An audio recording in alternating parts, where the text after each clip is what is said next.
Hey Wildwood, I have something I want to encourage you guys with today regarding joy. You see, joy is something that I think everybody would agree that they want. I want it, I know you want it. But the reality is sometimes joy is fleeting. Sometimes the joy that we acquire is only temporary. Sometimes the joy that we're searching for, the joy that we're working for, well, really, it's not joy, but it's maybe some weird temporary contentment, maybe in a job or your financial situation or something to that effect. But the reality is, only God has the true joy awaiting us, and we can only receive that joy through Christ. Now, sometimes, as I said earlier, that joy is fleeting. And it's not because God isn't with us. And it's not because that joy is something that is not to be attained or it's impossible to be attained. But rather, we actually see some insight on the joy that was awaiting Jesus and what he did to receive it. Now, I know that sounds weird talking about Jesus and receiving joy, but check out what Hebrews chapter 12 says. In verse 1, "Therefore, since we are surrounded by such a huge crowd of witnesses to the life of faith, let us strip off every weight that slows us down, especially the sin that so easily trips us up.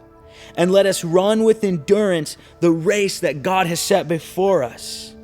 Now in verse 2, we see this example that Jesus gave us. It says, "We do this by keeping our eyes on Jesus, the champion who initiates and perfects our faith." Why? Because of the joy awaiting him, he endured the cross, disregarding its shame, and now he is seated in the place of honor beside God's throne. I love this picture, this perspective, because what we're truly seeing is that Jesus himself knew of the joy that was coming. Therefore, he chose to disregard the shame that came from the cross, and he endured it for you and for me. And he knew the only way to that joy of a relationship with you and I, that was the joy awaiting Jesus, was a relationship with us. And so therefore, he endured the pain, the misery, the rejection, the hate, the torture, the beating.